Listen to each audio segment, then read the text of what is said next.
Hello everybody, and you are very welcome to the latest episode of the Cuppa Culture from the South Tip Arts Podcast here at the Arts Centre in Clonmel. This week, Helena and I were delighted to be joined by Fiona Kearney, who's the founding director of the Glucksman Gallery at UCC in Cork, which is a contemporary art museum that promotes ambitious art for all ages and abilities. During the lockdown, the Glucksman have been so active with their Creativity at Home programme, not to mention their Home from Home exhibition and also their Billboard project, which just finished recently around the streets of Cork City. And we were delighted to catch up with Fiona for a cuppa and a chat about everything that's been going on at the Glucksman.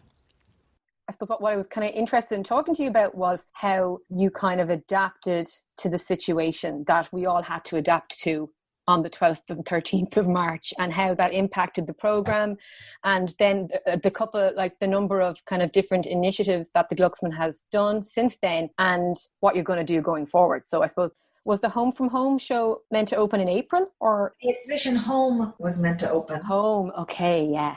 And we were just in the final week of our two exhibitions when we, like everybody else, got the notice to lock down. And I suppose the first thing that we did was we very, very quickly, like within 4 days, decided that we would try a new online initiative called Creativity at Home. And we went home on the 13th of March, and on the 17th of March, we started issuing daily creative exercises that had both a kind of a PDF online for people who wouldn't have YouTube, but also online tutorials. And we disseminated that through our social media channels. And I think that came very much from the idea that we knew that a lot of people were going to be at home with young children. Mm-hmm. And for us, it would have been a hugely busy time in terms of welcoming school groups. It was the time when a lot of the tours start happening. So we were very keen to keep those precious links and relationships that we developed. So we emailed around all of our schools, and we had an amazing take-up, particularly in the first couple of weeks, because I think we were kind of one of the first out of the blocks to really put a lot of content online, and it was just an extraordinary effort by my colleagues, particularly Ty Crowley and Lucia Taubler, who did everything literally at their kitchen table. And part of, I think, the success of it was that we didn't go home with loads of art materials. We had to make do with what you had, with what was to hand. You know, part of what was kind of great was that Lucia was telling you how to kind of just do stuff with food dye if you didn't have paints, and do kind of really gorgeous things with just a pen and a pencil, or go out and start to look at colours that you can find in nature. And then what we found was, we were very clearly targeting this at our kind of primary school audience, and that was the tone that we were looking at, was that it was taken up by some of our students here on campus who were equally at home, looking for things to do, and started to take up some of the challenges, and were kind of reporting back, or doing kind of like funny things with, they'd find 5 blue items, and they were doing that all around the house and posting these great images of things that they'd found. So it funnily became something that started to reach audiences that we didn't expect. And then we were selected by Kids in Museums as one of their kind of top 10 things to do in lockdown. So we suddenly saw all of this engagement from around the UK. And then we got an endorsement from Princeton, from their university, gallery.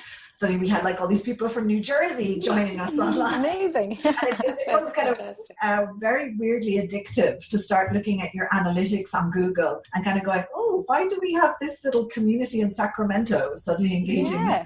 A lot of it was, again, the Glucksman's obviously a university art museum. So we have all these alumni that might have been kind of looking to engage with us, and we were able to use the university networks to get that out of there.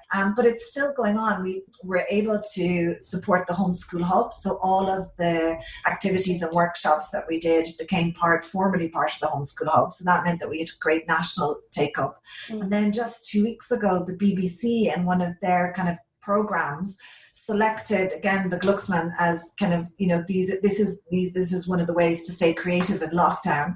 My granny would have been so proud. Not ever how I thought the Glucksman was. But it was so weird, because in this program the BBC presenter starts to try out one of the splash and doodle activities, and then kind of goes to our website. Oh, wow. of course, we saw this huge spike in users from the UK. So one of the massive learnings for us has been something which we started out very much to support our local Cork school audiences. Came this way of engaging with people all around the world. Really, that's a challenge for us now to think about how we do that much more effectively, and think about how we engage with, you know, graduates of the university, but also the incredible Irish diaspora worldwide that are probably really interested to know what's going on in South Tipperary Arts Centre, and really interested to know, and probably would like to do something from you guys or from us to talk to their children about kind of things that are happening in Ireland. So it was a real bright part of the lockdown that way. Yeah, and it's really interesting, isn't it, that if you had sat down and decided to try to connect with all these disparate individuals, there would have been a marketing plan and an education plan. It would have taken weeks, months, and there is no guarantee it would have worked. And yet here is this real kind of, we have to just respond. The guys, your staff are at home at their kitchen table using food dye. And it's just that kind of sense of getting it done and putting up really good content, and consistent content seems to be the key. Do you know what? It was so consistent, Fiona, and so visible. It popped up in every single feed I had. It was just an inspiration to watch, actually, you know, as a venue, ourselves a much smaller venue, obviously, but the way that it can work. And obviously these things do take time, and I can imagine the poor staff, the people that were actually doing the work, that it probably took way, way, way more time than they had anticipated when they started doing it in the beginning. But still fantastic to get that much exposure without actually having to spend advertising bucks, so to speak. No, and I mean, again, one of the things that we did do is that the team that we have that usually work on our information desk staff, we kept them all employed through the pandemic and doing our social media.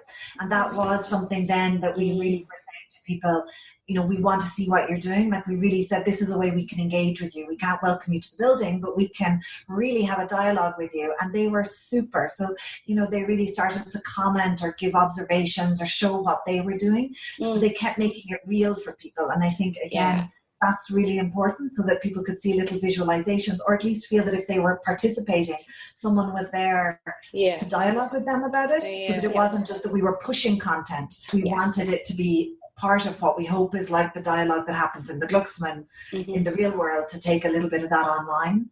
And then I suppose that was true as well in a different way for Home from Home, which was a program that we developed, well, primarily to try and counter the fact that we didn't have the exhibition home. It's going to be a long time before we can hopefully present that again in our spaces, because probably like all of you, we're still trying to figure out how you install a show safely, and, you know, working with 16 artists in the way that we tend to do in big thematic group exhibitions is going to be something that we're really going to need to reflect on in terms of this new normal. But what we did do is we sent out an invite to all the artists and just said, like, this was a wonderful idea by my colleague Chris Clark, who said, why don't we do Home from Home and ask them how they're working through the pandemic? Because, you know, I think artists are like the rest of us. They were dealing with the exact same challenges. They were trying to stay creative now in much more limiting circumstances. Many of them didn't have access to a studio, but they were still trying, like the rest of us, to produce and make and think about their artwork.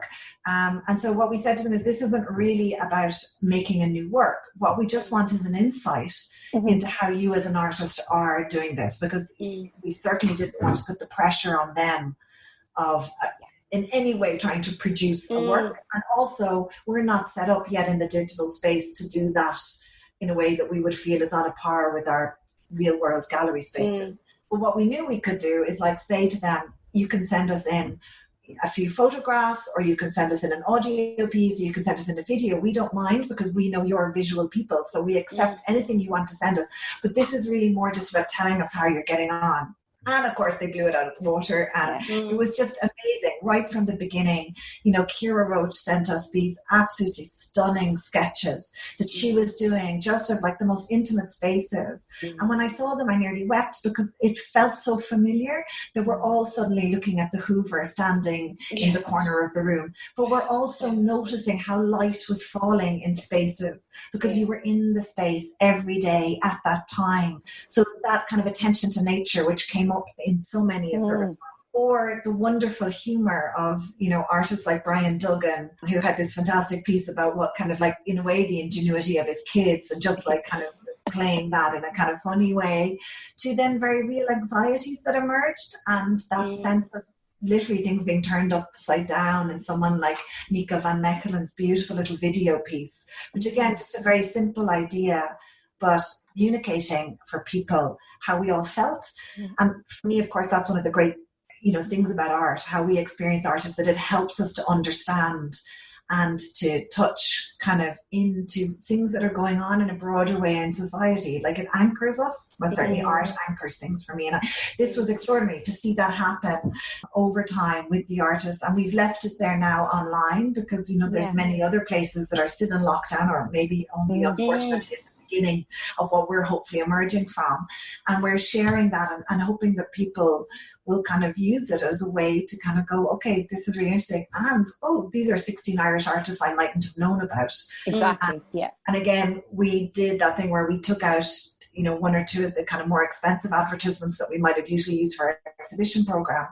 And from that, we had collectors contact us to inquire about artists that they didn't know about, but they were really interested. So again, that sudden, you know, acceleration into a kind of a global discussion that we would have never thought possible. And partly because, you know, we were not competing with the same noise of exhibitions, because, you know, everyone was more or less in lockdown, certainly in the global north, that you suddenly had a chance to really platform these extraordinary Irish artists and their wonderful work.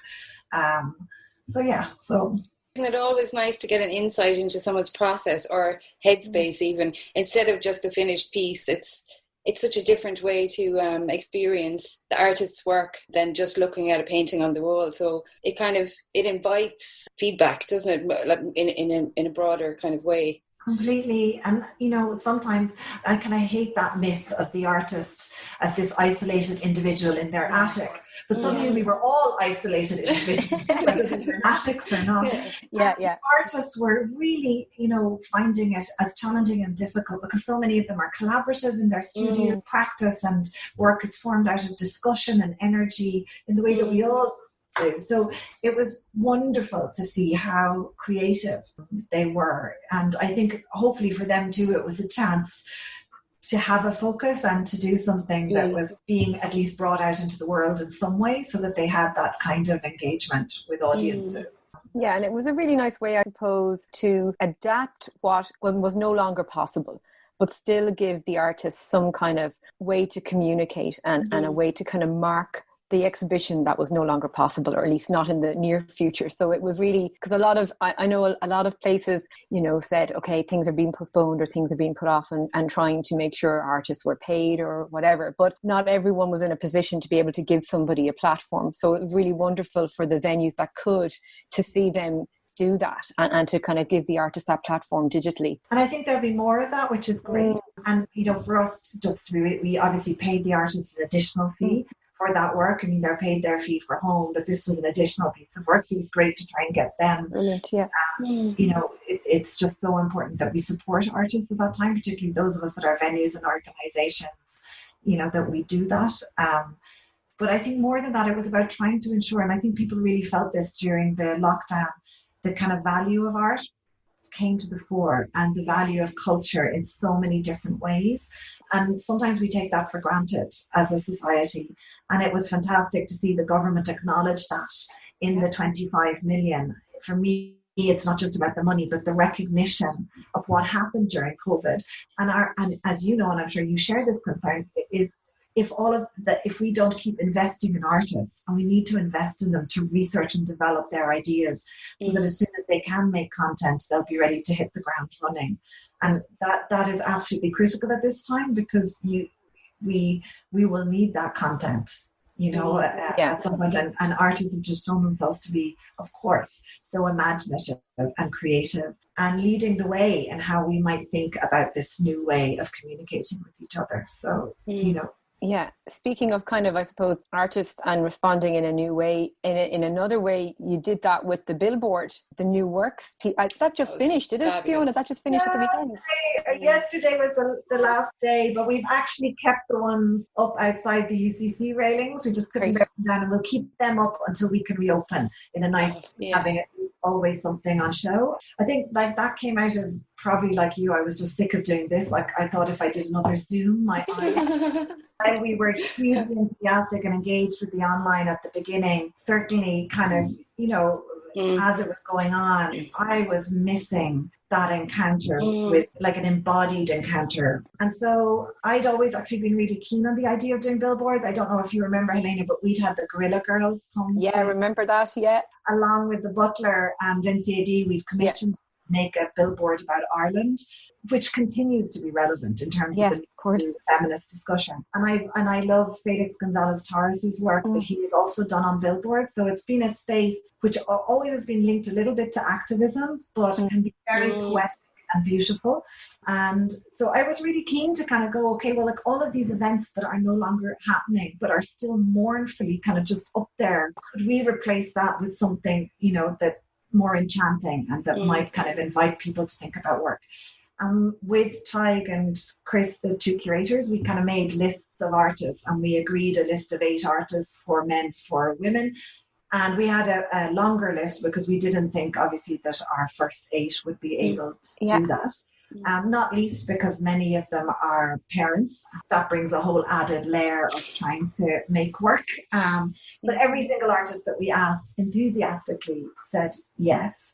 And really got the opportunity, not just in terms of making work and presenting it, but the Leanne McDonough, who is an extraordinary artist and a young traveller woman, and her work is autoethnographic in that way, that it is about her own community and really reflecting on how her community is represented. Just said to me, like, no offense, Fiona, but a lot of my community might just never come into the Glucksman, and this is a brilliant way for me to bring my work. And we had done it 2 years ago with a group of young refugees and asylum seekers that we work with in the Glucksman, and she knew that project, and she just said, I'm so in, because this is exactly what I want for my work. And in fairness, all the artists were, really, really enthusiastic, and some of them adapted work that they already had, because again, we wanted to make sure that we were inviting artists who had a kind of range of practices. And we gave them a very specific measurement and said, you have to adapt it. It has to be, because it's a billboard. I can't do a lot about that. And then they brought these amazing works.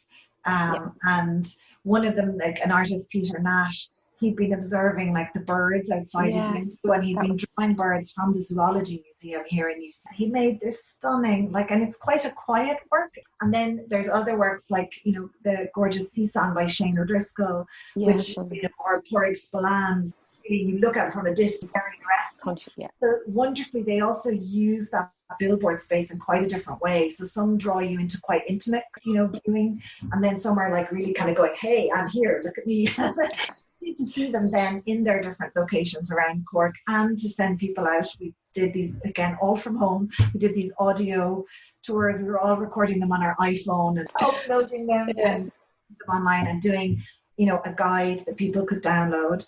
And then critically, we made them into a set of postcards, because we were aware, and certainly we didn't even know at that time how open it was going to be, but actually it went to become the whole county.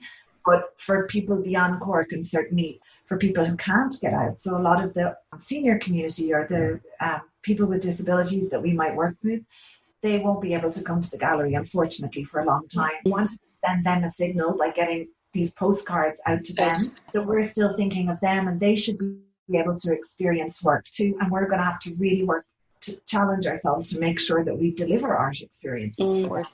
Because, particularly with our senior community, they mightn't be as comfortable online as some of our younger audiences. So, although some of them are fantastic online, I have to say, I don't want to kind of... It's not a generic thing you can say anymore, but at the same point, there still would be, you still have to cater for that audience that isn't proficient in relation to online kind of access.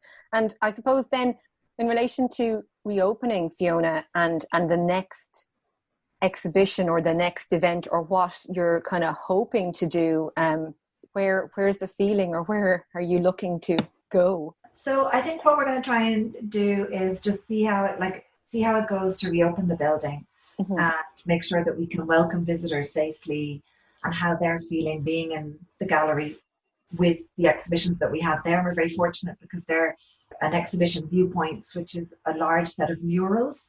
So just in really, this is terrible to think of this, but in practical terms, you know, that's really easy because there's loads of space in the gallery, and we're not worried about how we have to clean artworks or clean, because it's a whole other layer of, it's not possible to clean artworks with heavy chemicals, but if we have to keep things clean or people start touching surfaces, it's just very different.